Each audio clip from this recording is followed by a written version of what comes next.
Every day we're learning more about our living and life-giving soil and how dependent we are upon it. In the past, little thought was given to the vast kingdom of microbes below ground. However, we now realize without healthy life below ground, there'd be little life above it.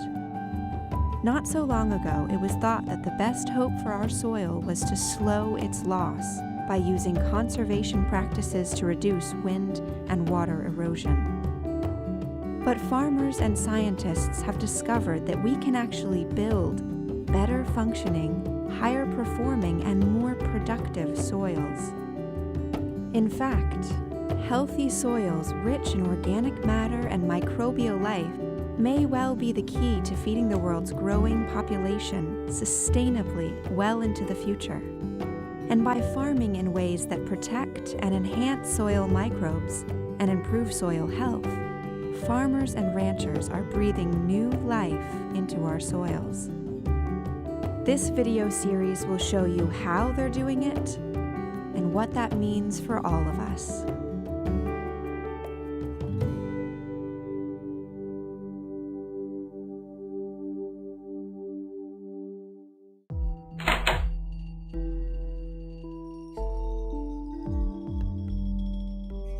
There is an amazing, hidden, living kingdom beneath our feet.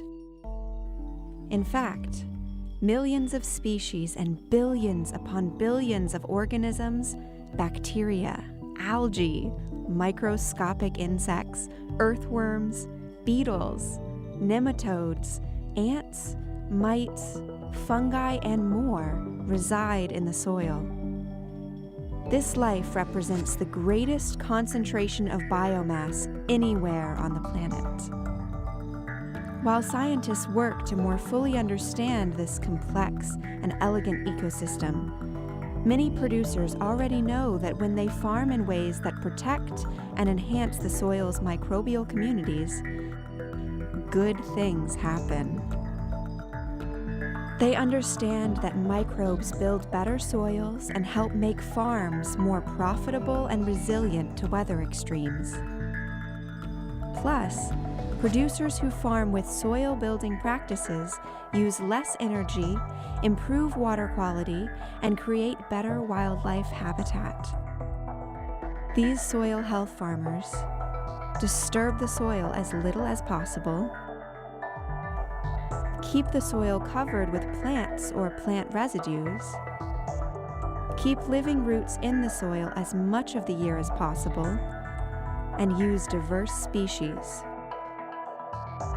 There are 4 primary conservation activities that enable farmers to achieve these principles on their farms: planting without tilling, growing cover crops, rotating diverse crops, and grazing diverse plants. When used in systems over time, the benefits of these soil health practices can be substantial, both on and off the farm, which is good for the farm, the farmer, and all of us.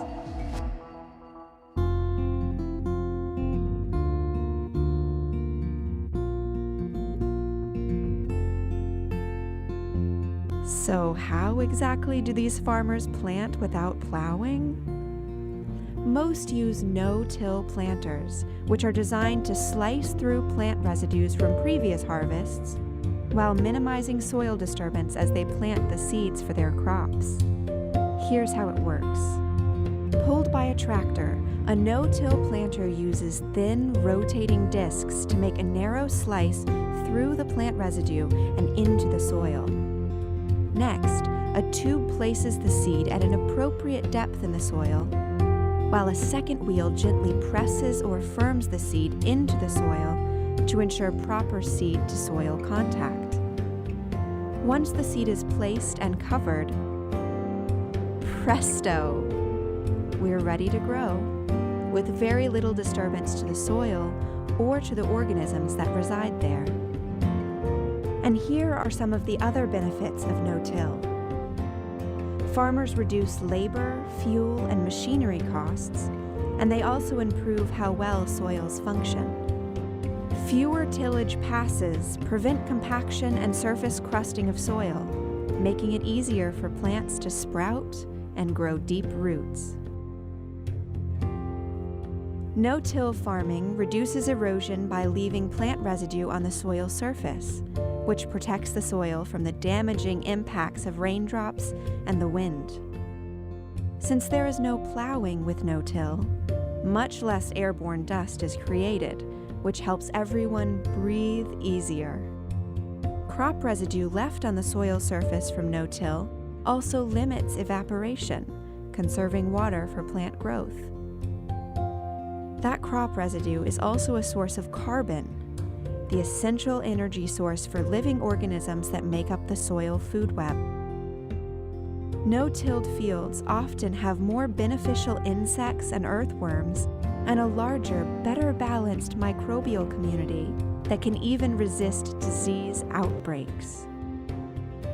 Those organisms increase the soil's organic matter content and build soil structure.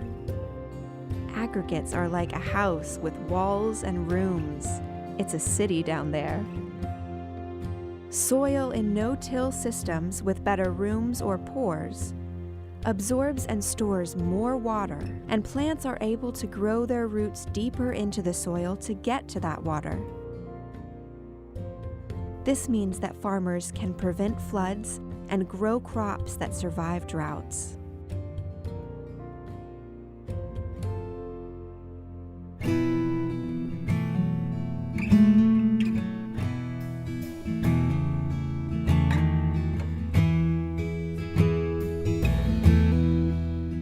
We all know what crops are, but do you know what a cover crop is?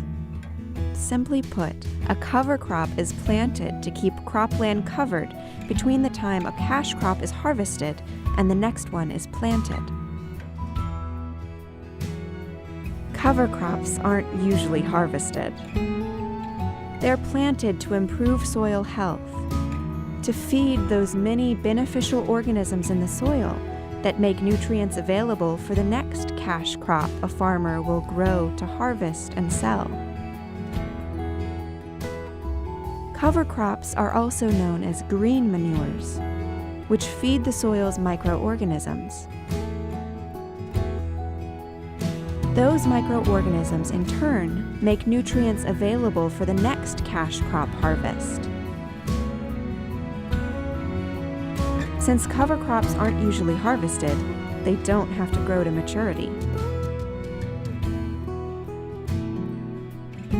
Typically, they grow during the late summer and fall, before the onset of winter, or in the early spring before the cash crop is planted.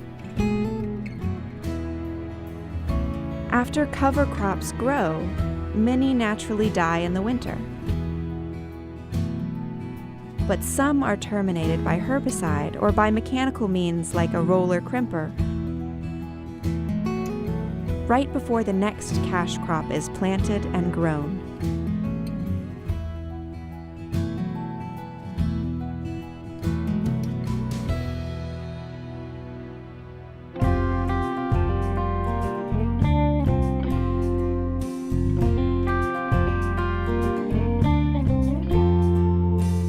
More farmers throughout the nation are planting cover crops after harvesting their cash crops to benefit the soil and their farming operations. Cover crops play a key role in soil health management systems and have many on- and off-farm benefits. When a tilled field doesn't have growing plants in it, the surface structure of the soil is damaged by the impact of raindrops so that it can seal. When that happens, much of the water will run off into streams and lakes instead of infiltrating into the soil. Cover crops protect the soil surface and can help eliminate that sealing effect. Water infiltrates better through these continuous pores that roots create. Roots also improve soil tilth, or structure, by growing through layers of soil that are hard and compacted. By breaking up these layers, cover crops make it easier for cash crop roots to grow deeper.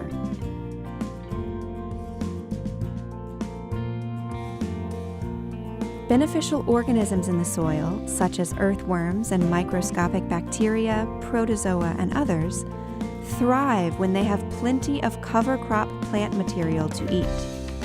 As they decompose this material, soil organic matter levels and aggregation, or structure, improve, which further improves the health and function of the soil. Did you know that there are more microorganisms in a handful of healthy soil than there are people on the planet?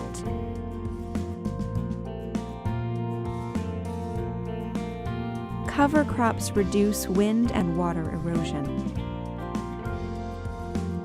By having the soil stuck together into strong aggregates and held in place by cover crops during the fall, winter, and early spring, loss of soil from erosion can be reduced or eliminated, which also helps reduce nutrient runoff into rivers, lakes, and oceans. Legume-type cover crops can add substantial amounts of available nitrogen to the soil. They collaborate with symbiotic bacteria called rhizobia to fix nitrogen from the air and turn it into a form that plants can use. Some legume cover crops like peas, alfalfa, and clovers usually fix more than 50 pounds of nitrogen per acre, and even 300 pounds is possible. Non-legumes cover crops can take up excess nitrogen and other nutrients applied for previous crops and recycle them to make them available for the following crop.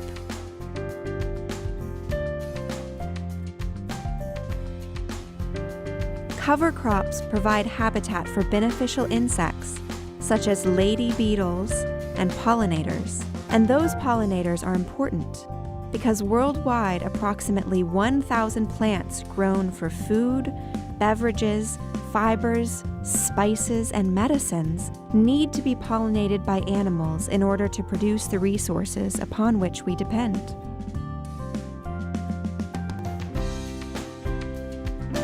Cover crops and their plant residues help keep the soil cooler in the heat of summer, which improves plant health. The soil temperature of tilled or plowed soil can be 20 degrees hotter than the soil protected by cover crops. Surface residue also reduces evaporation in the heat of summer. In the long term, building healthier soils and maintaining cover makes farms more resilient to drought.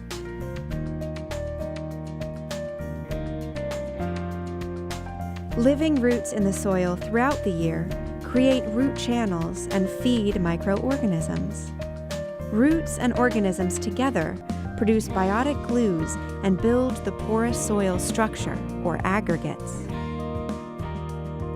Those tiny organisms are so important that plants exude substances through their roots to attract them to live in their root zones.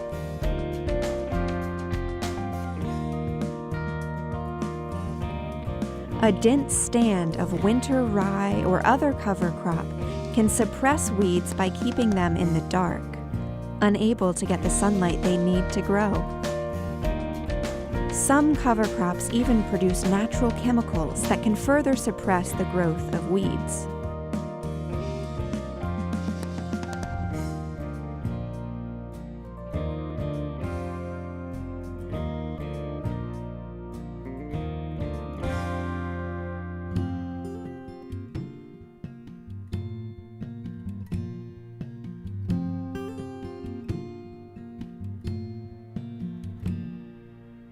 Rather than planting 1 or 2 crops year after year on the same fields, soil health farmers use cropping rotations, featuring a diversity of crops, cover crops, and forages for grazing animals over multiple years to build healthier soils. Crop rotations have been used for centuries to improve plant nutrition and to control the spread of pests and disease. Here are just some of the benefits of mixing it up. Diverse rotations improve plant nutrition. Legume-type crops, for example, contribute nitrogen to the soil, which the next crop can use. Some crops are better at releasing certain nutrients like potassium from soil mineral particles, which will become available to the next crop too. Some roots bring up nutrients from deep down in the soil so that crops with shallower roots can use them as well. Mixing it up also deters pests and diseases in various ways. For example, growing a crop in only 1 out of 4 years deprives pests from their specific food source for multiple years, so their populations can't grow and take over.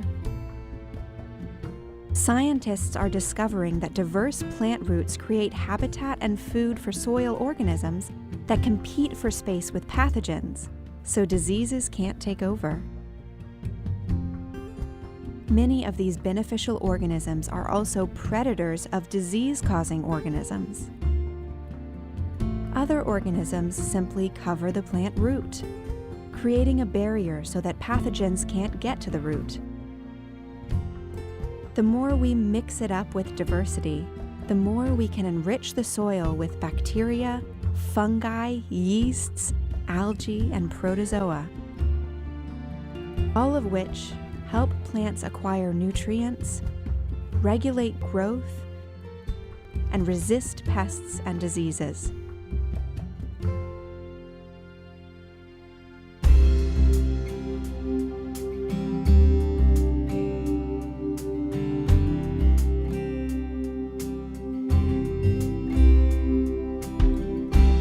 On the farm, healthy soil provides many benefits.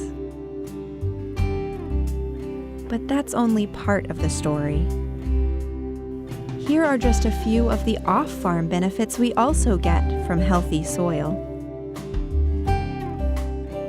Much of the precipitation that falls on unhealthy soil runs off, carrying with it sediment, nutrients, and pesticides that can harm rivers, lakes, and oceans. But by improving soil health, we can also improve water quality. There is no plowing with no-tilled and continuously covered cropping systems, so much less airborne dust is created, which helps everyone breathe easier. Soil health farmers also use far less fuel compared to conventional tillage operations, which saves energy and reduces greenhouse gas emissions. And healthy soil makes farms more resilient to weather extremes, which allows farmers to provide a stable food supply to help feed us all. Without a doubt, healthy soils have a lot to offer us. That's why we're working with farmers, ranchers, researchers, and others to harvest this new hope in healthy soil.